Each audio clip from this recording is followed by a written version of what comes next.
अरहंतादिमहान्। मोक्ष मार्ग प्रकाशक का 7वां अध्याय निश्चयाभासी का प्रकरण चल रहा है। Page number 206।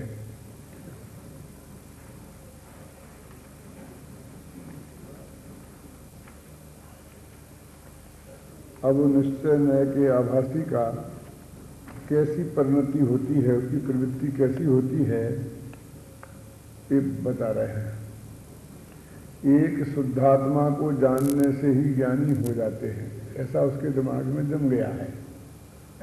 अन्य कुछ भी नहीं चाहिए, ऐसा जानकर कभी एकांत में बैठकर ध्यान मुद्रा धारण करके मैं सर्व कर्मोपाधि रहित सिद्ध समान हूँ, आत्मा हूँ इत्यादि विचार से संतुष्ट होता है।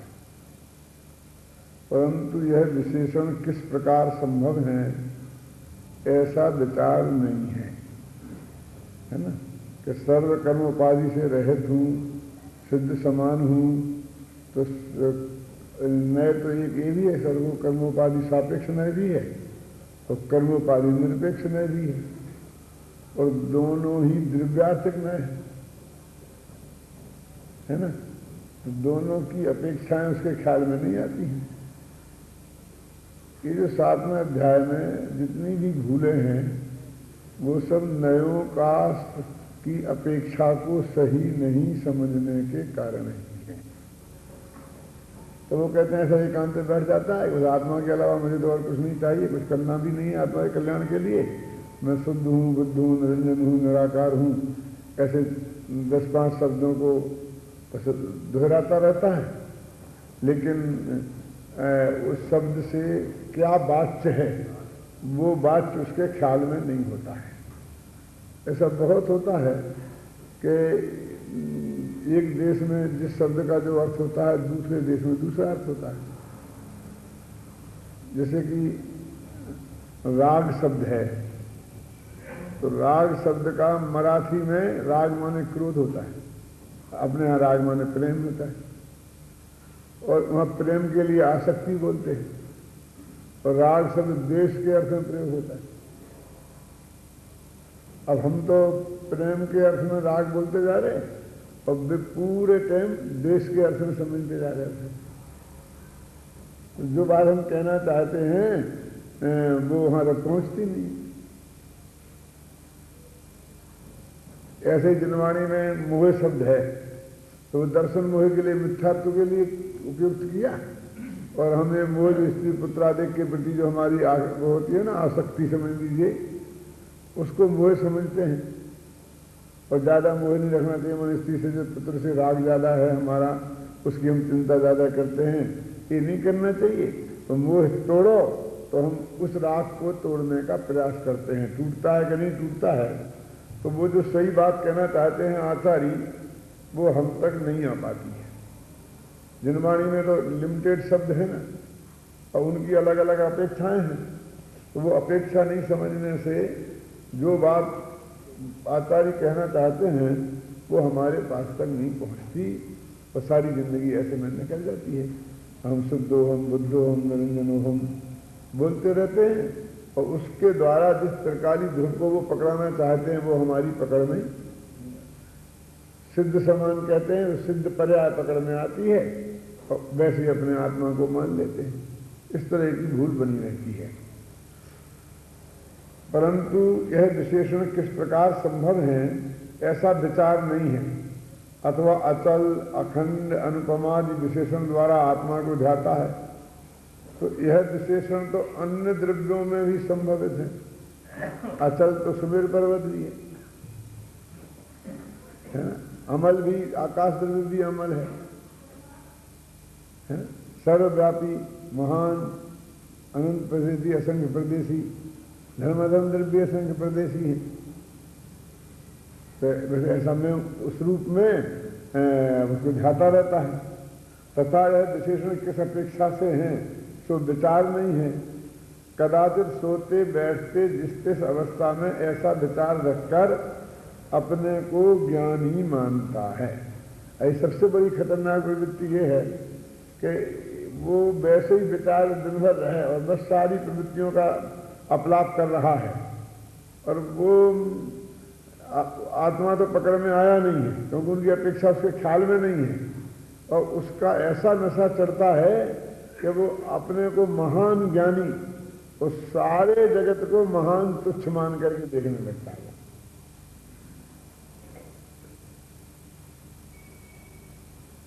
अब उससे क्या नुकसान होता है कि अब कोई नए ज्ञान के ग्रहण करने की तो बात ही नहीं रही, और स्पष्ट शब्दों में कहूं तो वो निरंतर समझाने के मूड में रहता है, समझने के मूड में तो रहता ही नहीं है। कोई उसको बताया कि इसकी ये अपेक्षा है, होगी अपेक्षा से बात ढीली हो जाती है, नए लगाने से बात ढीली हो जाती है। तो आत्मा कोई नए से थोड़ी शुद्ध है, आत्मा तो स्वयं शुद्ध है। कोई ऐसी मुद्रा में उपदेश देने लगता है ना कि तुम बहुत कुछ समझते नहीं, तो वो उस अपेक्षा को सुनना ही नहीं चाहता है। ऐसे ये तब त्याग वाले जो उन्होंने तो बासादी कर ली, नग्नता धारण कर ली, तो एकदम इतने अहम में आ जाते हैं ना कि अब उनका तो अधिकार सबको जगत को समझाना ही है। अब वे तो मेरे को सच्चे मार्ग पर हैं ही, तो कोई आदमी उनकी भूल बताए, उनकी भूल माने कोई क्रिया संबंधी भूल की बात नहीं है, तत्व ज्ञान संबंधी भूल बताए तो उससे सुनना ही संभव नहीं है। सच्ची बात है कि वो आशीर्वाद की मुद्रा में हमेशा रहते हैं। जो आए तो उसे आशीर्वाद देना, जो आए तो उसे आशीर्वाद देना, वाह ठीक है, जाओ। डिग्रियां, कुछ डिग्रियां बांटने की संबंधी है कि मिथ्या दृष्टि है, तो डिग्रियां बांटने के चक्कर में रहते हैं, वो अपने को ज्ञानी धर्मात्मा मानने वाले। एक और ऐसा नहीं है बिना मांगे ही बांटते रहते हैं, रोज ही नहीं, वो अच्छा है, सब दृष्टि है, वो वहां पिए निगोद जाएगा, ऐसा होगा, ऐसा होगा, ऐसा होगा, मतलब कुछ भी किसी को समझे ना। इसलिए मैं कहता हूं कि सभ्य गालियां दिया करते हैं। गाली गलौज की भाषा बोलना तो सज्जन आदमी को अच्छा नहीं ना, उस आदमी को लोक में हल्का माना जाता है। तो जो महान कहलाने वाले लोगों ने ऐसी गालियां विकसित कर ली हैं कि जिसमें उनकी सज्जनता का लोभ भी नहीं हो गए, और वे गालियां भी, गाली देने की जो अपनी कसाय है ना, उसकी भी पूर्ति करते रहते हैं। देखो, तथा एक तो ये पॉइंट है कि वो उनको सोच सोच के और उसमें ही मगन रहते हैं, और उसका असली भाव क्या है वो उनकी समझ में आता नहीं है। जब मैंने आपकी दफा कहा था कि मुरैना विद्यालय में पढ़ते थे, तो कुछ दक्षिण भारत के लड़के भी वहां पढ़ते थे, वो हिंदी बेचारे बहुत कम समझते थे। हमारे गुरुजी थे पढ़ाते थे सिद्धांत कौमुदी वगैरह, तो उनकी एक आदत थी कि वो कोई ज्यादा गुस्सा होते थे ना, तो क्या विलक्षण है ये बोलते थे, विलक्षण नहीं बोलते थे, विलक्षण। और विलक्षण तो कोई खराब अर्थ में भी नहीं होता है, तो इसके तेरे विशेष प्रकार के लक्षण हैं, जो अच्छे भी हो सकते हैं और बुरे भी हो सकते हैं। तो क्या विलक्षण है, विलक्षण कहकर के उतना गुस्सा प्रकट कर देते। तो एक दफा उसको उन्होंने विलक्षण कहा, तो वो तो समझा नहीं कि क्या है, तो हमसे आगे पूछा कि क्या कह रहे हैं, क्या क्या गुरु जी ने क्या कहा। तुमने समझा नहीं कि नहीं, कि तेरे को माँ बहन की गालियां दे रहे हैं। तो वो तो इतना गुस्सा आया उसको कि जाकर गुरु जी से लड़ने लगा, तो गाली देता है, गाली देता है।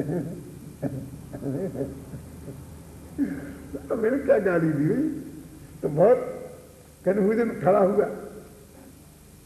तो बाद में तो धीरे धीरे बात स्पष्ट हुई है ना, तब मालूम पड़ा कि भाई ये इसका अर्थ ये नहीं है, ये है। तो वो मेरे से आके लड़ने आ गया कि तुमने मेरे को लगा दिया। तो जैसे वो विलक्षण का अर्थ मां बहन की गाली समझ गया ना, ऐसे वो शुद्ध बुद्ध का कोई अर्थ अपने मन से कुछ भी समझ लेता है और बस उसमें ही मंगन लेकर के चलता रहता है। जो उसका असली भाव जो आचार्य ने कहा है वो तो उसके ख्याल में आता नहीं है। और मैंने बोला ना, उसका अभिमान इतना चढ़ जाता है कि बस फिर उसके समझ लो मनुष्य हो गया, अब कोई नया सीखने का उसके लिए कुछ रहा ही नहीं। अब एक बात तो ये हुई, अब दूसरी तथा फिर ज्ञानी के आश्रय बंध नहीं है। ऐसे समय सार का पाठी श्रोता है, ज्ञानी के तो आश्रय वो बंद होते ही नहीं है। अब क्योंकि मैंने ज्ञानी तो मान ही लिया अपने को, इसलिए मेरे को आश्रय बंध तो है ही नहीं। तो ऐसा मानकर आश्रय भावों में निशंक होकर प्रवर्तता है कि मुझे तो कोई खतरा है ही नहीं, क्योंकि मुझे तो आश्रय बंद हो ही नहीं सकता हूं। अब जिस आधार पर उसने अपने को ज्ञानी मान लिया, वो ज्ञानी है कि नहीं है, वो आश्रय बंद नहीं होता का अर्थ भी नहीं समझा। वो तो 41 जो प्रकृतियां हैं जिनकी बंध विशुद्धि हो गई है, उनका आश्रय नहीं होता, वो तो उनकी बात है। अब वो पूरे के पूरे आश्रय बंध नहीं होता ऐसा मान के बैठ जाता है। देखो ऐसा आगम में कहा है, इसलिए कदाचित विषय कषाय रूप होता है, वहां बंद होने का भय नहीं है, स्वच्छंद हुआ रागादि रूप प्रवर्तता है। माने कौन ऐसा सम्मदृष्टि के भोग निर्जरा हेतु है, लेकिन वो क्या अपेक्षा है तो अपने बहुत विस्तार से चर्चा अपन ने सुना साहब ने की थी निर्जराधिकार में, तो वो तो सब कुछ समझता नहीं है। और अब मेरे को मैं तो बस समझ लीजिए कि बस मैं सम्मदृष्टि हो गया हूं तो बंद प्रूफ हो गया हूं, तो मेरे को मानो लाइसेंस मिल गया है, चाहे जो कुछ कहूं, इसलिए अत्यंत निरलगल प्रवृत्ति उसकी हो जाती है। तो पहला दोष तो क्या हुआ कि अपने को शुद्ध बुद्ध वगैरह चिंतन करता है और उसका जो असली भाव है, अपेक्षा है, वो समझता नहीं। वो विशेषण किस अपेक्षा है वो ख्याल में नहीं आता। दूसरी गलती क्या करता है कि सम्मदृष्टि के आश्रय बंद होते नहीं है, इसलिए मेरे को तो आश्रय बंद होने का सवाल ही नहीं है, ऐसा मानकर जो आश्रय बंद के कारण है उनमें स्वच्छंद होकर प्रवृत्ति करता है। उसके उत्तर में पंडित जी यहां कहते हैं कि समय सार में तो लिखा है कि स्वपर को जानने का चिन्ह तो वैराग्य भाव है कि सम्यक दृष्टे भवति नियतम ज्ञान वैराग्य शक्ति, कि सम्यक दृष्टि के नियम से ज्ञान और वैराग्य की शक्ति होती है, और ये अत्यंत राग के कार्यों में प्रवर्त रहा है, तो कैसा सम्यक दृष्टि है। और कहा है देखो, सम्यक दृष्टे स्वयं मह महाजात बंधो न मेषात इत्तुत्तानो पुलक बदना रागणोप्याचरंतु आलम्बंताम समिति परताम ते अतोद्यापि पापः आत्मात्मा अग्रहण विरहात संति सम्यक्त शून्य, कि मैं सम्यक दृष्टि हूं और सम्यक दृष्टि को तो बंद होता नहीं है, ऐसा मानकर उठाया है गर्दन जिसने और फुलाए हैं गाय जिसने, एकदम अहम है, और निर्द्वंद होके राग का आचरण करता है। रागिणोप्याचरंतु, राग का आचरण करता है ना। तो ऐसे जीव चाहे वे राग का आचरण करें और चाहे वे समिति परताम, समितियों को पालें, यदि उनकी ऐसी मान्यता है तो अद्यापि पापा, वे आज भी साक्षात पाप हैं। ये पाप शब्द है ना, पापी नहीं लिखा, पापी तो पाप अलग और पाप से जो जिनका जुड़ान हो गया हो वे पापी। ये तो कहते हैं वे साक्षात पाप हैं, और पाप का ये बहुवचन पापा हो गया। तो आजकल तो अपने पिताजी साहब को क्या बोलते हैं लोग, पापा पापा। पापा कितने खुश होते हैं, उन्हें मालूम नहीं है कि पापा का क्या अर्थ होता है।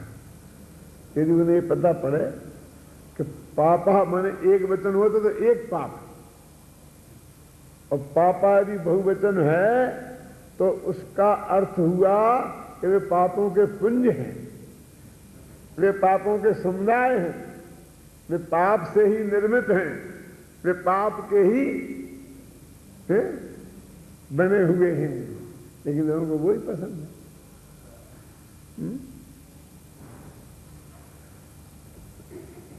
देखो, स्वयं यह मैं सम्यक दृष्टि हूं, मेरे कदाचित बंध नहीं है, इस प्रकार ऊंचा फुलाया है मुझे जिन्होंने, ऐसे रागी वैराग्य शक्ति रहित आचरण करते हो तो करो, तथा 5 समिति का सावधानी से आलम्बन लेते हो तो लो, परंतु वे ज्ञान शक्ति के बिना आज भी पापी ही हैं। यह दोनों आत्मा अनात्मा के ज्ञान रहित होने से सम्मुक्त रहती हैं। दोनों माने कौन? तो व्यवहाराभासी समितियों को पालने वाला और ये निश्चयाभासी क्या स्वच्छंद होने वाला। तो कहते हैं दोनों को एक शक है। वो स्वच्छंद होने वाला भी पापी और पापों को त्यागने वाला भी पापी। तो कहते हैं कि पाप तो वो है मिथ्यात्व महापाप, सम्यक्त रिक्ता, सम्यक्त से जो रहित हैं और आत्मा को नहीं जानते हैं। पाप तो वो है जब तक वो पाप नहीं छोड़ें तब तक वो हिंसादि पाप छोड़े तो वैसे और नहीं छोड़े तो वैसे।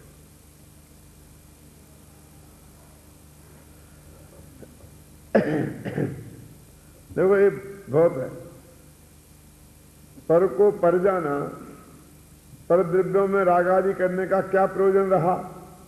वहां वह कहता है, उससे पूछते हैं तो तूने पर को पर जान लिया ना? तू कहता है मैं नहीं हूं। कहां जान लिया मैंने? निश्चय नहीं से बिल्कुल मैं नहीं हूं, ये पर है। तो फिर इनसे तू राग क्यों कर रहा है? तूने राग में प्रवृत्त हो रहा है। ये तेरे लक्षण पर को पर जानने के लक्षण दिखाई नहीं देते हैं। तब वह कहता है कि मोह के उदय से रागादिक होते हैं। पूर्व काल में भरतादिक ज्ञानी हुए, उनके भी विषय कसाय रूप कार्य हुआ सुनते हैं। बेटा भरत चक्रवर्ती को उनने ढाल बना रखी है। पहले ही भरतादिक ज्ञानी हुए और वो भी पंचेंद्रिय के भोगों में थे, इसलिए हम रहते हैं। तो पूर्व कर्म के उदय में हो रहे भोग, हमने तो कुछ किया ही नहीं। हमारा तो इससे कोई लेना देना है ही नहीं। ज्ञानी के भी मोह के उदय से रागादिक होते हैं, यह सत्य है। वही उनकी है नहीं। ये जो बात तूने कही है इसमें कोई शंका की बात नहीं है कि उसके रागादिक पाए जा सकते हैं, परंतु बुद्धिपूर्वक रागादिक नहीं होते। उसका विशेष वर्णन आगे करेंगे। देखो ये भरतादिक के रागादिक होते हैं और बुद्धिपूर्वक नहीं होते हैं, इसका वर्णन करने का विचार टोडरमल जी का भी था और वे भी पूरा नहीं कर पाए। मेरे को भी है और मेरा भी होता नहीं दिखता है पूरा। कि सम्य दृष्टि की भूमिका में कैसे भोग हो सकते हैं और कैसे नहीं हो सकते हैं, इसके बारे में मेरा बहुत स्पष्ट चिंतन है और उसको मैं लिखना चाहता हूं, लेकिन भरत चक्रवर्ती के चरित्र के माध्यम से। ख्याल में है ना? लेकिन वो कल नहीं, इस काल में आया दिखता है, वो कुछ होने वाला दिखता नहीं है लक्षण। आगे और भी लिखा देखो इसमें, तथा भरतादिक सम्यक दृष्टियों के विषय कसायों की प्रवृत्ति जैसे होती है वह भी विशेष रूप से आगे कहेंगे। 2 दफे उन्होंने इस बात का उल्लेख किया। ऊपर तो स्पष्ट ही था, मैंने भरतादिक के नाम के साथ नहीं था। भरतादिक का नाम प्रश्न में था और उत्तर में उन्होंने लिखा था कि ज्ञानियों के ऐसा ऐसा होता बुद्धिपूर्वक। नीचे तो उन्होंने बराबर नाम लिख करके लिखा। मैंने वो भरत चक्रवर्ती के माध्यम से ही भोग की प्रवृत्ति कैसे और उसका त्याग कैसे। मैं इसलिए भी ये बात कहना चाहता हूं कि बहुत लोगों ने ऐसा प्रयास किया है और वो प्रयास मेरे को कुछ ज्यादा समझ में नहीं आता, जचता नहीं है। वो ऐसी ऐसी बातें करते हैं कि नहीं वो कटोरा मटोरा ले दिया ना, ले गया और मन तो वहीं लगा रहा था, मन तो वहीं लगा रहा था, ऐसा कहते ना, कटोरे में मन लगा रहा, वो उदाहरण आता है। तो कोई ऐसा है कि उपयोग वहां रहता है। मैं जो मेरा मतलब समझ रहे आप कि नहीं? उपयोग भी उसका विषय नहीं रहता है। उसकी जो वो अंदर में महिमा है वो तो श्रद्धा के लेवल पर है, और या तो वो उदाहरणों में उपयोग के लेवल पर बता देते हैं और या क्रिया के लेवल पर बता देते हैं या चारित्र मोह के लेवल पर बता देते हैं। पन्ना जी मेरी बात का अंदाजा लगा कि नहीं लगा मैं क्या कहना चाहता हूं? पन्ना लाल जी, मानो वो कटोरे का जो उदाहरण है, उदाहरण तो बढ़िया है, लेकिन उसको मांझना पड़ेगा यदि कभी मैं लिखूंगा तो। जैसे कि अपन ने आप पृथ्वी के कहानियों को मांझा है ना, 3-4 कहानियां शुरू में जो हैं, अक्षम अपराध वगैरह, ऐसा उसमें भी मांझना पड़ेगा, उसके निष्कर्ष अलग निकालना पड़ेंगे। उसमें ऐसा लगता है कि जैसे क्योंकि उसको उसका भय था कि कटोरा में से तेल निकल गया तो मेरी जान चली जाएगी, और इसलिए उसका उपयोग बराबर उस पर था, इसलिए वो कोई चीज नहीं देख पाया। ख्याल में है ना? इधर कटोरे पर और थोड़ा बहुत उपयोग बचा तो पैर आगे रखना है तो वहां देखना पड़ेगा, बाकी कटोरे पे। लेकिन ज्ञानी के ऐसा नहीं होता है कि वो उपयोग आत्मा में बना रहे और भोग क्रिया होती रहे। जब तक भोग की क्रिया में उपयोग नहीं जाए तो भोग की क्रिया ही संभव नहीं है। ये मेरे कहने का मतलब समझ गए ना? इसलिए मेरे हिसाब से वो जरा सेटिंग सही नहीं समझ में आती है। अंदाजा थोड़ा आपको लगा होगा, इससे ज्यादा मैं अभी कुछ आपको नहीं बता सकता हूं।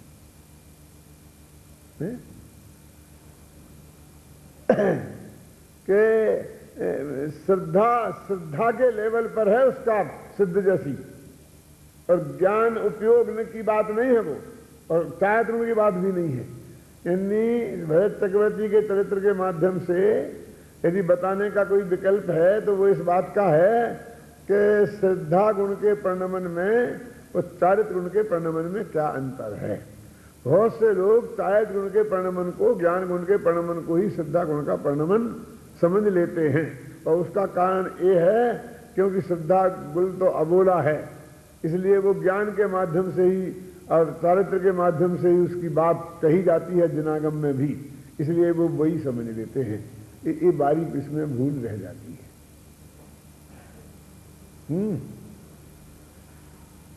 कहा भी है मग्ना ज्ञान नएशनोपि यदि तत् स्वच्छंद मंदोदमा, ज्ञान का अवलोकन करने वाले भी स्वच्छंद और मंद उद्यमी होते हैं, वे संसार में डूबते हैं।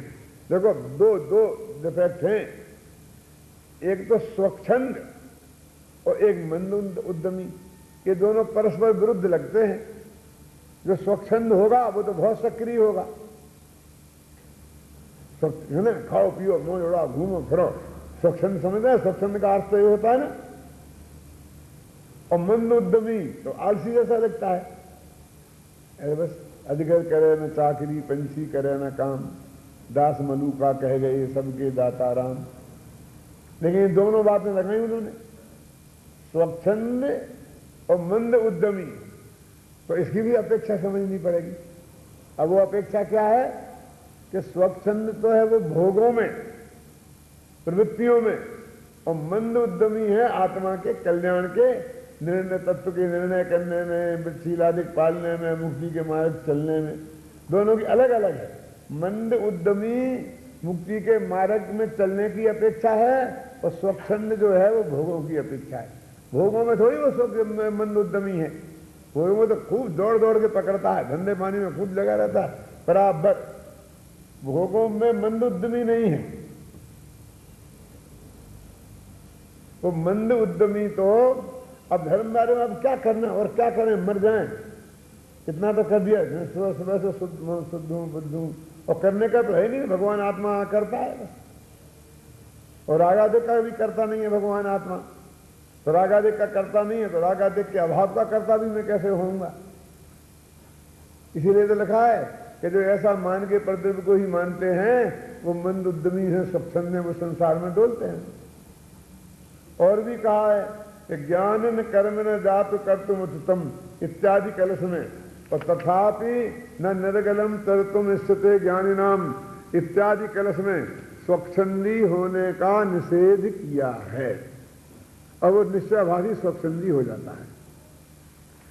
बिना इच्छा के जो कार्य हो वह कर्म बंध का कारण नहीं है, और अभिप्राय से कर्ता होकर करे और ज्ञाता रहे यह तो बनता नहीं है इत्यादि निरूपण किया है वहां शास्त्र में कि वो तू नहीं रागादि रूप परिणमित नहीं हो, चाहे तुम हो के उदय में कदाचित हो, उसकी बात है।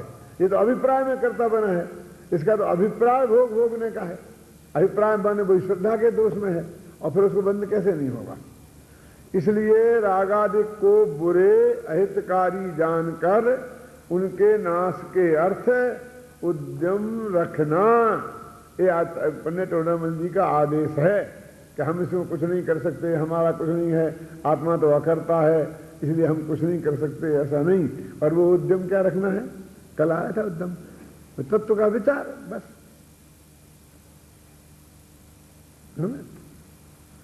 ये उद्यम रखना। और क्या उद्यम तू कर सकता है? और फिर उसका क्रम, वहां अनुक्रम से पहले तीव्र राग आदि छोड़ने के अर्थ अशुभ कार्य छोड़कर शुभ में लगना, और पश्चात मंगल आदि भी छोड़ने के अर्थ शुभ को भी छोड़कर शुद्धोपयोग रूप होना। और इस शास्त्र में लिखा है कि अशुभोपयोग से सीधा शुद्धोपयोग में नहीं जाता, समझे ना? तो अशुभ से तो छूट के शुभ में ही आया, आना ही पड़ेगा। अब वो शुभ में ही अटक न जाए, इसके लिए शुभ को हे कह के शुद्ध में जाने की बात कहते हैं ना।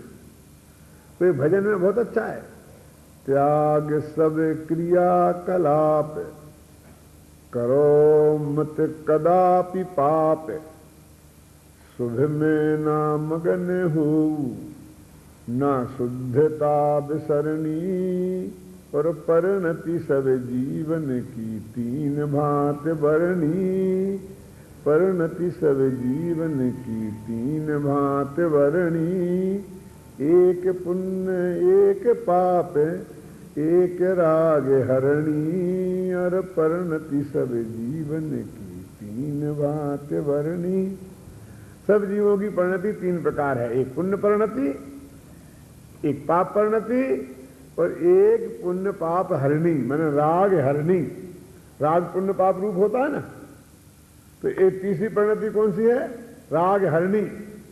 तीन परिणति हो गई, तो क्या कहते हैं तीनों के बारे में हम क्या करें कि त्याग सब क्रियाकलाप, सारे क्रियाकलाप में तो हे बुद्धि कर ले, करो मत कदापि पाप, मतलब संपूर्ण क्रियाकलाप त्यागने योग्य हैं, लेकिन उनमें पाप तो कभी भी करना ही नहीं।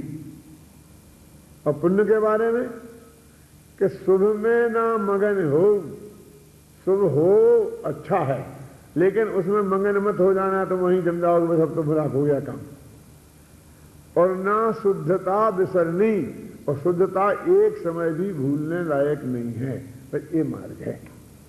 उन्होंने बैलेंस बना करके बता दिया।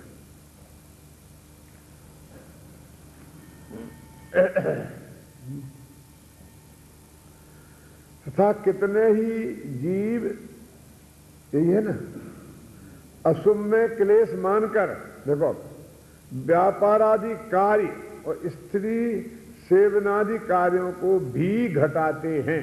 तो अभी तक बात किन की चल रही थी कि व्यापार आदि काम तो घटाए नहीं थे, स्त्री सेवनादि काम तो घटाए नहीं थे, और शुभ को हे मान करके और धर्म के नाम पर बस मैं आत्मा शुद्ध बुद्धू निरंजन हूं, ऐसा करने लग गए थे। अभी तक ये उनकी बात चल रही थी, उनकी बात चल रही थी, इसलिए कह रहे थे भैया सम्यक दृष्टि के तो नियम से ज्ञान और वैराग्य शक्ति होती है। अब जिसने व्यापारिक काम भी छोड़ दिए, जी अब नंबर आ रहा है ना, व्यापारिक काम घर के धंधे छोड़ दिए और 24 घंटा इस आत्मा के लिए ही समर्पित हो गए। अब पंडित जी उनकी खबर ले रहे, क्योंकि वो समझते हैं हमने तो कोई है ही नहीं, हमने तो वो भी छोड़ दिया। वो समझते हमने अशुभ और शुभ दोनों ही छोड़ दिए, अशुभ भी छोड़ दिया, अशुभ को तो हे हम मानते ही हैं, इसलिए वो तो उसके चक्कर में तो हम पड़ते ही नहीं है। और बस अशुद्ध की प्राप्ति नहीं हुई है तो तुम कहां जाओगे, ऐसा पंडित जी पूछने वाले हैं। ये बोलो देखो कितने हो गया ना, कितने ही जीव अशुभ में क्लेश मानकर व्यापार आदि कार्य व स्त्री सेवनादि कार्यों को भी घटाते हैं, तथा शुभ को हे जानकर शास्त्राभ्यास आदि कार्यों में नहीं प्रवर्तते हैं। इन्हें तो घटाया उतनी मात्रा में उधर बढ़ना चाहिए, और नहीं बढ़ेंगे तो बहुत दुर्दशा होने वाली है, जैसी लोगों की हो रही है। फिर मैं भी कोई नाम नहीं लेना चाहता हूं। क्या बहुत से लोग ऐसे हैं जो हमारी निगाह में हैं कि जिन्होंने सांसारिक काम छोड़ दिए, धंधा पानी का काम छोड़ दिए और 24 घंटा धर्म के लिए समर्पित कर दिया, और यहाँ स्वाध्याय वगैरह में भी प्रवृत्ति हुई नहीं, और आत्मा का अनुभव तो बहुत दूर की बातें हैं। तो फिर क्या होता है? घर में एक दुकानें छोड़ी हैं, 10 दुकानें खुल जाती हैं, वहां 1 कमरे का मकान छोड़ा है, 50 कमरे का मकान बन जाता है, और फिर जो भी जो प्रवृत्तियां होती हैं और उसमें ही उपयोग लगने वाला है। कहां जाएगा बोलो सुभामन जी? इसमें मैं नहीं करता, इसमें लिखा है सब। शास्त्राभ्यास आदि कार्यों में नहीं प्रवर्तते हैं और बीतराग भाव रूप शुद्धोपयोग को प्राप्त नहीं हुए हैं, इसलिए वे जीव अर्थ, काम, धर्म, मोक्ष रूप पुरुषार्थ से रहित होते हुए आलसी और निरुद्यमी होते हैं। बस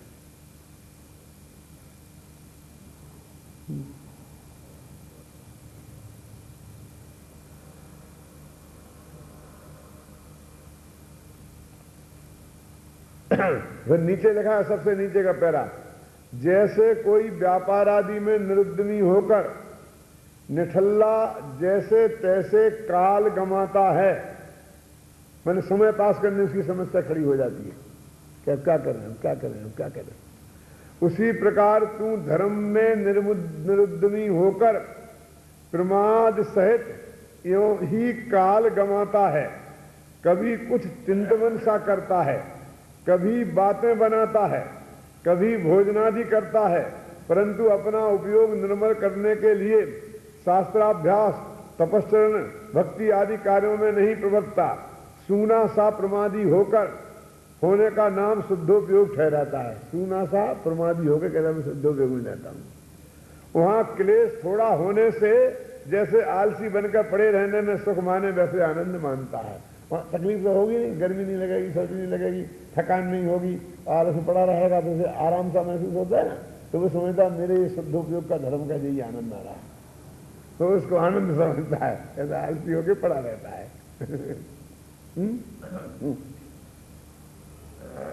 तो कैसा चित्र खींचा पंडित जी ने, देखो अभी मुझे आज खत्म करना है निश्चयभाषी का, इसलिए तेजी से चलना है, नहीं तो बहुत अच्छी अच्छी बातें इसमें लिखी हैं, तुम पढ़ना, सब पढ़ के सुना उनको, ऐसा नहीं लगता क्या छोड़ूंगा क्या बनाऊंगा, है बहुत अभी। अथवा जैसे कोई स्वप्न में अपने को राजा मानकर सुखी हो, है ना, उसी प्रकार ये अपने को भ्रम से सिद्ध समान शुद्ध मानकर स्वयं ही आनंदित होता है। उसमें तो सिद्ध हूं, मैं तो सिद्ध मेरा बन गया, अभी सिद्धता का कुछ खबर है ही नहीं बस। अथवा जैसे कहीं रति मानकर सुखी होता है वो राजा देख, उसी प्रकार एक कुछ विचार में रति मानकर सुखी होता है, उसे अनुभव जनित आनंद कहता है। नहीं तो मुझे आनंद आ गया, अनुभव जनित आनंद, अभी क्या वो आनंद को बता नहीं सकता, वो तो बचनातीत है, वो बचनातीत है, ऐसा कह कह के अपने बोलने से भी बच जाता है, तो बोलेगा तो अभी पकड़ में आ जाएगा, है ना। जैसे कहीं अरति मानकर उदास होता है, उसी प्रकार व्यापारक को पुत्रादिक को खेद का कारण जानकर उनसे उदास रहता है और उसे वैराग्य मानता है कि मैं तो वैराग्य हो गया, मैं इनसे बच्चों से बात तक नहीं की, मैं तो उनसे बात भी नहीं करता हूँ, वे आते हैं तो बिल्कुल आंखें बंद करके बैठ जाता है, उसे समझता है मेरे तो वैराग्य हो गया है। ऐसा ज्ञान वैराग्य तो कसाय गर्भित है, तो ज्ञान वैराग्य ही नहीं है। वीतराग रूप उदासीन दशा में जो निराकुलता होती है वह सच्चा आनंद, ज्ञान, वैराग्य ज्ञानी जीवों के चारित्र मोह की हीनता होने पर प्रकट होता है, तथा वह व्यापारादि क्लेश छोड़कर यथेष्ट भोजनादि द्वारा सुखी हुआ प्रवर्तता है। रोज ही ना, सुबह ये, दोपहर को ये, शाम को ये, कल ये, आज पापड़ी, कल पपड़ी, धपड़ी, कुछ क्या क्या बनते हैं ना, कुछ टुकड़ी क्या क्या बनता है, उस पलट पलट करके आराम से बना बना के खाते रहते हैं। और वो समझ रहे हैं अब कोई आकुलता नहीं है दुकान जाने की, धंधे पर जाने की, कहीं की है नहीं, ऐसा लिखा है इसमें सब जगह। वहां अपने को कसाय रहित मानता है, परंतु इस प्रकार आनंद रूप होने से तो रौद्र ध्यान होता है, क्योंकि विषयानंद हो गया ना। जहां सुख सामग्री को छोड़कर दुख सामग्री का संयोग होने पर संक्लेश न हो, राग देश उत्पन्न न हो, वह निकसाय भाव होता है। ऐसे भ्रम रूप उसकी प्रवृत्ति पाई जाती है। इस प्रकार जो जीव केवल निश्चयाभास के अवलंबी हैं, उन्हें मिथ्या दृष्टि जानना। वे देखो ना, वे वेदांती और सांख्यमती जीव केवल शुद्धात्मा के सिद्धांती हैं। उसी प्रकार इन्हें भी जानना, क्योंकि सिद्धांत की समानता के कारण उनका उपदेश इन्हें इष्ट लगता है और इनका उपदेश उन्हें इष्ट लगता है। जो कितनी बार मारने की बात कही, ऐसे लोग क्या कहते हैं, गीता में भी अच्छी बात कही है, फलानी जगह भी अच्छी बात की, क्योंकि इसी तरह की बातें तो निश्चय एकांत वाले की होती हैं और ऐसी ही वेदांत वाले की और सांख्यमत वालों की होती हैं। उन्हें कर्म ही सुलाता है, कर्म ही जगाता है, वो पुरुष तो बिल्कुल अकर्ता है और प्रकृति ही करता है ना। तो इनकी बातें उन्हें अच्छी लगती हैं और उनकी बातें इन्हें अच्छी लगती हैं। ऐसा है क्या? क्योंकि श्रद्धान की समानता है ना, तो सो यह भी सत्य श्रद्धान नहीं है, क्योंकि शुद्ध द्रव्य का चिंतन करो, देखो, या अन्य का चिंतन करो, ये बहुत मार्मिक है। शुद्ध द्रव्य का चिंतन करो या अन्य का चिंतन करो, यदि वीतरागता सहित भाव हो तो वहां संबंध निर्जरा ही है। देखो है ना, पर अन्य का चिंतन करो तो बिना जाने चिंतन होगा। वो जानना और चिंतन भी, वो ध्यान का भी विषय बने। जानना है तो ज्ञान का विषय बने, वो चिंतन करना है एक तरह से ध्यान का विषय हो गया ना। वो कोई धर्म ध्यान बोलते हैं, चिंतनात्मक होता है, उसको दो तरह का होता है ना, समझे ना। और जहां रागादि रूप भाव हो वहां आश्रय बंध ही है। यदि परद्रव्य को जानने से ही आश्रय बंद होते हो तो केवली तो समस्त परद्रव्यों को जानते हैं, इसलिए उनके भी आश्रय बंद होंगे। बोलो कितना स्पष्ट है अजित बाबू। अभी इसमें से इसकी व्याख्या करने की जरूरत है। केवली पर को जानते हैं, स्पष्ट हो गया ना। और यदि पर को जानने से बंद हो तो केवली को बंद होना चाहिए। वो तो कहे कि उसमें भी पर का ही जानना होता रहे तो भी वो धर्म से चित नहीं हुआ, रंच मात्र ही। फिर वह कहता है कि छदमस्त के तो परद्रव्य चिंतन से आश्रय बंद होता है, छदमस्त के होगा, केवली के नहीं होगा। उसने कहा ना केवली के होना चाहिए। सो भी नहीं है, क्योंकि शुक्ल ध्यान में भी मुनियों को छहों द्रव्यों के द्रव्य गुण पर्यायों का चिंतन होने का निरूपण है। देखा, छहों द्रव्यों का चिंतन होने का निरूपण शुक्ल ध्यान में है। तो छदमस्तों का हो गया और केवलियों का हो गया। अब मेरी समझ में नहीं आता इसका स्वाध्याय कोई करता है कि नहीं करता है।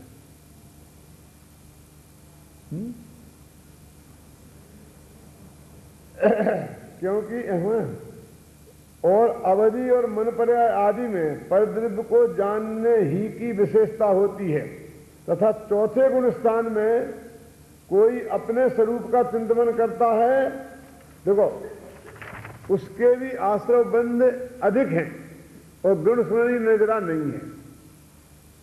और पांचवें छठवें गुण स्थान में आहार विहार आदि क्रिया होने पर परद्रव्य के चिंतन से भी आश्रय बंध थोड़ा है और गुण स्मृति निर्जरा होती रहती है। कितनी स्पष्ट लिखी है। इसलिए स्वद्रव्य परद्रव्य के चिंतन से निर्जरा बंध नहीं होते। रागादि घटने से निर्जरा है और रागादि होने से बंध है। उसे रागादि के स्वरूप का यथार्थ ज्ञान नहीं है, इसलिए अन्यथा मानता है। और बुद्ध पर के जानने का निषेध करने लगता है। ऐसी जीव टोटामल जी के जमाने में रहे होंगे, है ना। तो पर को जानने से बस बंद हो जाएगा, जानने नहीं मिलेगा खत्म। अब वह पूछता है कि ऐसा है तो निर्विकल्प अनुभव दशा में प्रमाण नए निक्षेपादिक का दर्शन ज्ञानादिक के विकल्पों का निषेध किया है, सो किस प्रकार है। देखो उसमें तो लिखा है कि भाई विकल्प का निषेध किया है। तो वही जो मैंने कई दफा समझा चुका हूं कि वो विकल्प का निषेध तो राग दूसरे अर्थ में है, इस अर्थ में है ही नहीं जो तुम समझ रहे हो। तो जीव इन्हीं विकल्पों में लगे रहते हैं और अभेद रूप एक आत्मा का अनुभव नहीं करते हैं। उन्हें ऐसा उपदेश दिया है कि यह सर्व विकल्प वस्तु का निश्चय करने में कारण है। वस्तु का निश्चय होने पर इनका प्रयोजन कुछ नहीं रहता, इसलिए इन विकल्पों को भी छोड़कर अभेद रूप एक आत्मा का अनुभव करना, इनके विचार रूप विकल्पों में भी फंसा रहना योग्य नहीं है। तथा वस्तु का निश्चय होने के पश्चात, सुनो, अब निर्णय हो गया, ऐसा नहीं है कि सामान्य रूप स्वद्रव्य का ही चिंतन रहा करे। सद्रव्य का तथा परद्रव्य का सामान्य रूप और विशेष रूप जानना होता है। सद्रव्य का भी सामान्य और विशेष होता है, परद्रव्य का भी सामान्य और विशेष होता है, परंतु वीतरागता सहित होता है और उसी का नाम निर्विकल्प दशा है। बोलो, निर्विकल्प काय का नाम है? स्व का चिंतन, पर का चिंतन, सामान्य का चिंतन, विशेष का चिंतन। विशेष का मतलब भेद विवेक है ना। लेकिन वीतराग भाव से, भाई वही मैंने कहा ना, सुमेर पर्वत का विचार कर रहे हो तो जमीन खरीदने का विचार नहीं होता है। सहज वीतरागता बनी रहनी चाहिए, उसमें एकत्व ममत्व नहीं होना चाहिए, उसके प्रति राग पैदा नहीं होना चाहिए, द्वेष पैदा नहीं होना चाहिए, तो बस तुम्हारा काम सही है। इसी का नाम निर्विकल्प दशा है। देखो, दूसरों की बात जाने दो, अपने छाती पे हाथ रख करके विचार कर लेना कि हम निर्विकल्प दशा और विकल्प वाला किसको मानते थे आज तक। क्या हमारे दिमाग में यही बात थी? तो हमको मालूम पड़ जाएगा कि हमने भी मोक्ष मार्ग का सब कितना पढ़ा है। ये जो हमारी ये कमजोरी है ना कि हम इतनी गहराई से अध्ययन नहीं करते हैं, इसी से ये सारे लोगों का पोपडम चलता है। यदि हम सब लोग गहराई से अध्ययन करते होते तो ये पोपडम भी नहीं चलता। ये लोगों में भ्रम खड़ा क्यों हो जाता है? हमने 30-30 साल से स्वाध्याय किया और एक आदमी ने आकर के कुछ कह दिया और हमारे चित्त में संशय खड़ा हो गया, क्या ये कहते हैं कि प्रभु नहीं जानता, ये कहते हैं जानता है, कौन से सत्य है? सवाल ये नहीं है कि तुमने दोनों में से किसी को सच्चा नहीं माना, सवाल ये है कि तुमने अपना अज्ञान सूचित किया। क्यों संशय क्यों खड़ा हो गया? तुमने भी तो पढ़ा है, तुम तो भी संशय ताकत के ज्ञाता हो, तुम्हें भी जिनवाणी पढ़ने का अधिकार है ना। तो संशय खड़ा हुआ है तो जिनवाणी के आधार से निर्णय कर लो ना, देख लो। गांठ की अकल नहीं होगी ना तो कहीं ना कहीं तो ठगाया ही जाना है। देखो, वहां वह पूछता है कि यहां तो बहुत विकल्प हुए, देखो तुम कह रहे निर्विकल्प है, यहां तो बहुत विकल्प हुए। स्व का जानो, पर का जानना, सामान्य जानना, विशेष जानना, और सामान्य शास्त्रो नूनम विशेषो बलवान भवे, ये कल कहा ही था। तो यहां तो बहुत विकल्प हुए, तुम निर्विकल्प कह रहे हो। निर्विकल्प संज्ञा कैसे संभव है? उत्तर, निर्विचार होने का नाम निर्विकल्प नहीं है। वो कहते हैं विचार बंद हो जाए इसको निर्विकल्प समझता है। अरे विचार तो ज्ञान का स्वभाव है, वे कैसे बंद हो जाएंगे?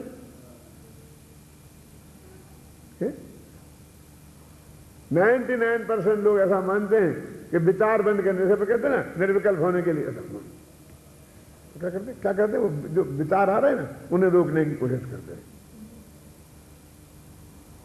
करते कि नहीं करते? अरे भाई, वो विचार से तेरा आत्मा का चिंतन में विचार होगा ना, तो वो विचार में जब ज्ञान एक जगह तुझे रस परिपाक होगा तो अपने आप वो स्थिर हो जाएगा और उसमें ही जम के रह जाएगा, और वो विचार निर्विचार में स्वयं बदल जाएगा, आगे नहीं बढ़ेगा। आप जाते हो ना दीवार पर देखते देखते, जैसे 10 फोटो लग रहे, वो प्रदर्शनी लग रही ना फोटोओं की, तो आप जाते हो तो निकलते जाते हो, एक आध फोटो ऐसा आता है कि आपका मन वहां देखने में लग जाता है, तो 2 मिनट खड़े रह जाओ, पता ही नहीं लगता, लोग चलो चलो, तो आप सुनते ही नहीं। तो विचार से निर्विचार कब हो गए? क्यों? हर एक प्रकार तुम देखते जा रहे थे तो यहां 4 फोटो निकल गए और 5 मिनट पे जाके तुम्हारा उपयोग इस तरह हो जाता कि नहीं हो जाता? बोलिए, तो हो जाएगा। देखो कहां गया, कहां है? निर्विचार होने का नाम तो निर्विकल्प है नहीं, क्योंकि छदमस्त के जानना विचार सहित है। उसका अभाव मानने पर ज्ञान का अभाव होगा और तब जड़पना होगा, तो आत्मा के होता नहीं। इसलिए विचार तो रहता है और हम सब विचारों को रोकने की कोशिश करते हैं। और आज हमारा साहब मन नहीं लगता, हमारा ध्यान नहीं लगता, ध्यान नहीं लगता। क्यों? हमने बहुत कोशिश करी, तो विचारों को रोकने की कोशिश करी और विचार तो कभी रोकने वाले है ही नहीं। तो कैसे तेरे तो असफल होना ही है। तू तो ऐसा काम कर रहा है कि तू असफल होना ही गारंटी से। मेरे जब इन नेताओं से समझौता वार्ताएं होती, चर्चा होती है ना, ये महासमिति वाले, महासभा वाले, सबसे और इनसे और भी अपने अंदर बाहर वालों से, तो वो ऐसी ऐसी बातें कहते हैं, ऐसा करो, ऐसा करो, ऐसा करो। मैं कहता हूं देखो जी, तुम मेरे से ऐसी चीज मांगोगे जो मेरे हाथ में है ही नहीं, है ना? क्या? तो वो तो कभी तीन लोगों को तीन काल में होने वाली नहीं, वो तो बात तो टूटने वाली है। ऐसी क्या चीज मांगते होंगे वो जो अपने हाथ में नहीं है? क्यों? हिंदुस्तान का राज मांगते होंगे, अमेरिका का राज मांगते होंगे क्या? मान लो उन्होंने यही मान लिया, मांगा मेरे से कि तुम इन्हें सत्य मान लो। तुमने कहते हो मेरे हाथ में कहां है, वे सत्य हो जाए तो मैं उन्हें सत्य मान लू।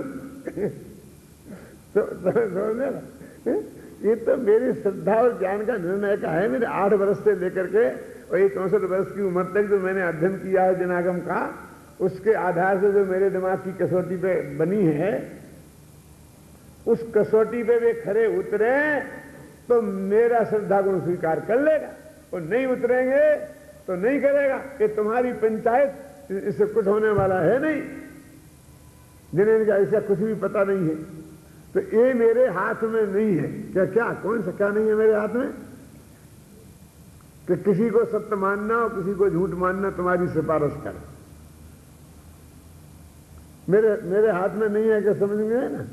मेरे हाथ में नहीं है माने क्या नहीं है मेरे हाथ में?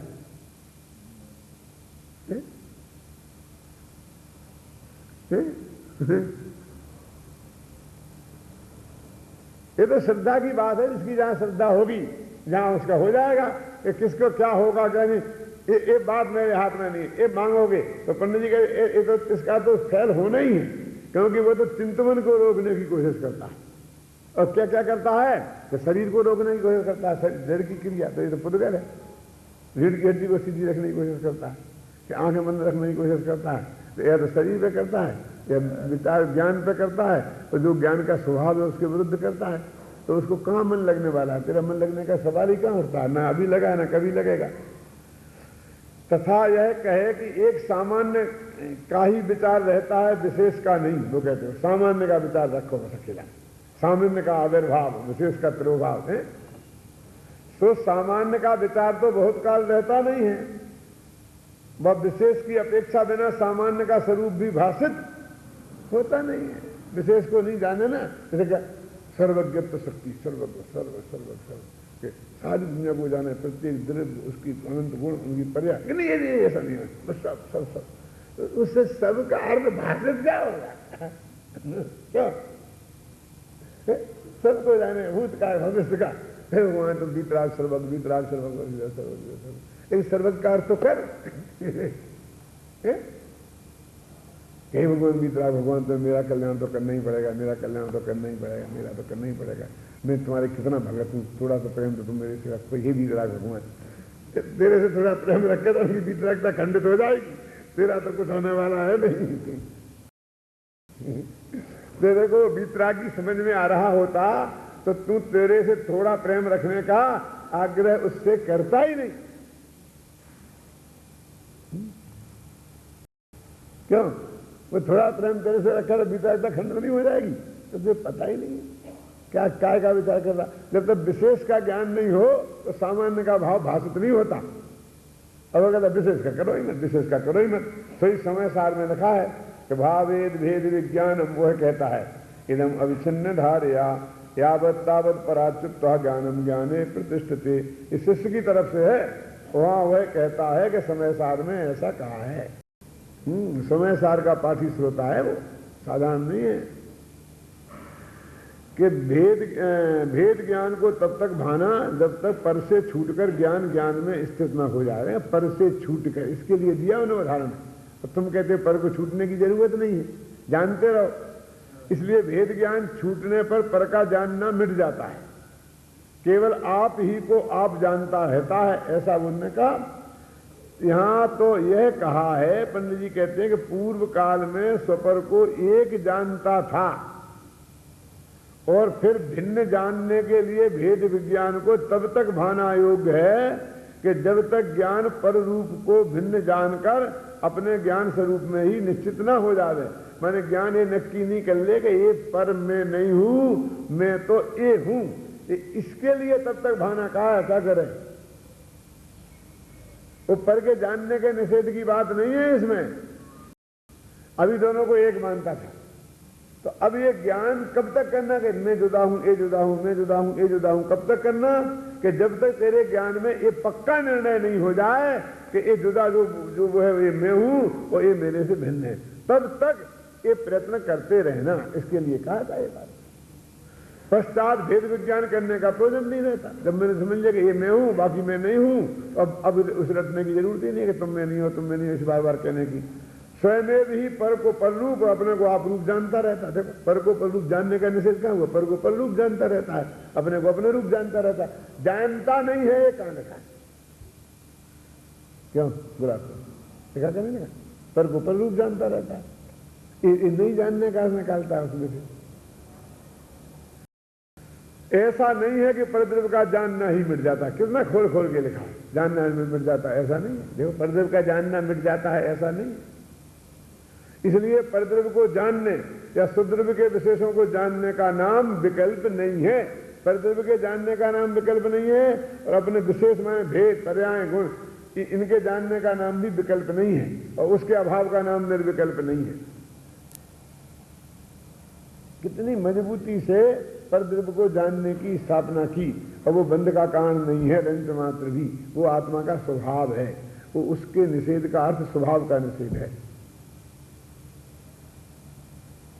तो किस प्रकार है सो कहते हैं, विकल्प नहीं है। मैं कहा हो गया, यही था ना कि राग देश बस किसी गेय को जानने में उपयोग लगाना निषेध करते हैं। वो राग देश बस लगाने को बोलते, राग देश का निषेध करते हैं, जानने का नहीं।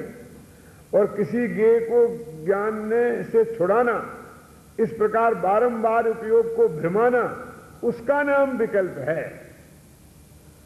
जहां बीतराग होकर जिसे जानते हैं उसे यथार्थ जानते हैं, चाहे स्व को जाने चाहे पर को जाने।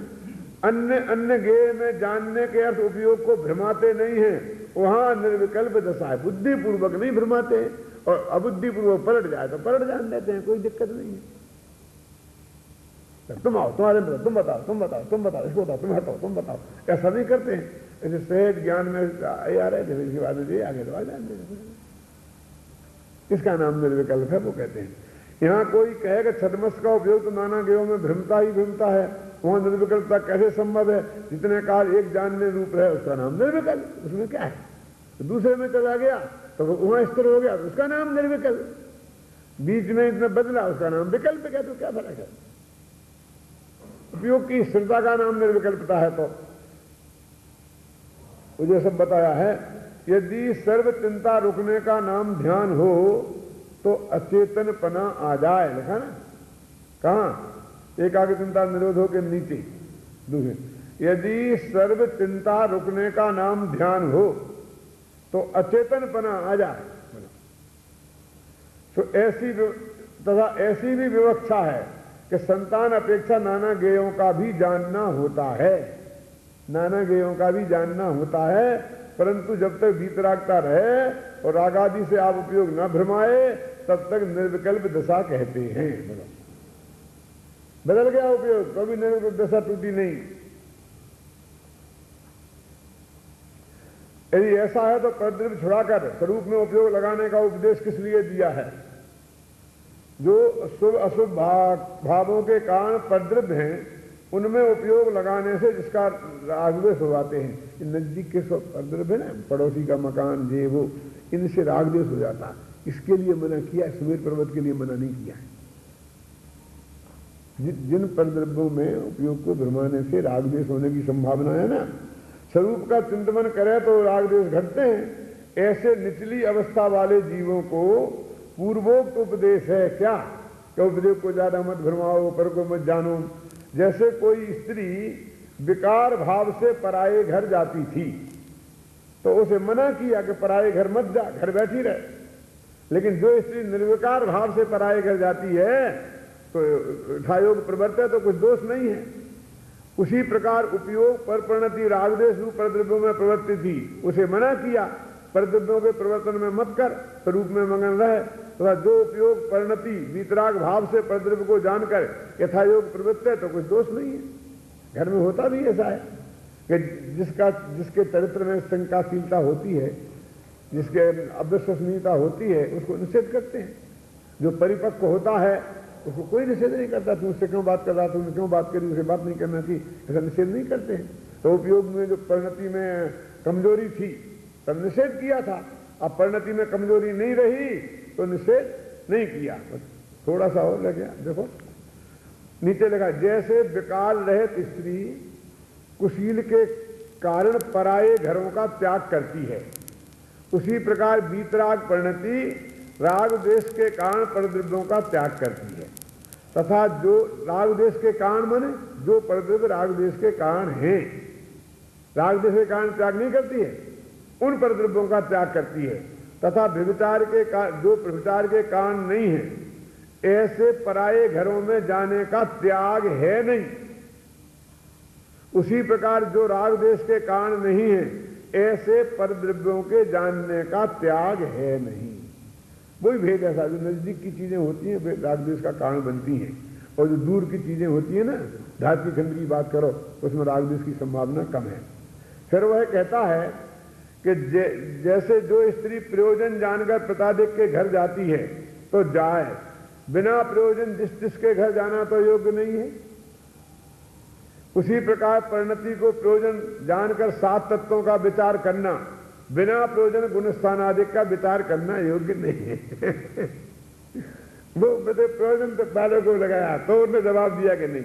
जैसे स्त्री प्रयोजन जानकर प्रतादिक और मित्रादिक के लिए घर जाती है तो कहते हैं कि ऐसे 7 तत्व तो है पिता का घर और गुणस्थान मारना आदि के मित्र के घर। मित्रादिक के घर भी जाए, उसी प्रकार परिणति भी तत्वों को विशेष जानने के कारण गुणस्थानादिक व कर्मादिक को भी जाने। तथा ऐसा जानना कि जैसे शीलवती स्त्री उद्यम पूर्वक तो बिट पुरुषों के स्थान पर न जाए। देखो बिट समझते हैं व्यभिचारी लोग, यदि परवश वहां जाना बन जाए, किसको, शीलवती को, तो वहां कुशील का सेवन नहीं करे तो स्त्री शीलवती ही है। उसी प्रकार वीतराग परिणति उपाय पूर्वक तो रागादिक के कारण परद्रव्य में नहीं लगे, कोशिश करके नहीं लगे। यदि स्वयं उनका जानना हो जाए, किनका, अब अड़ोसी पड़ोसी में नहीं जानो, लेकिन पड़ोसी की महिला दिख जाए तो दिख ही जाए, क्या करोगे आप, और वहां रागादिक न करे तो परिणति शुद्ध ही है।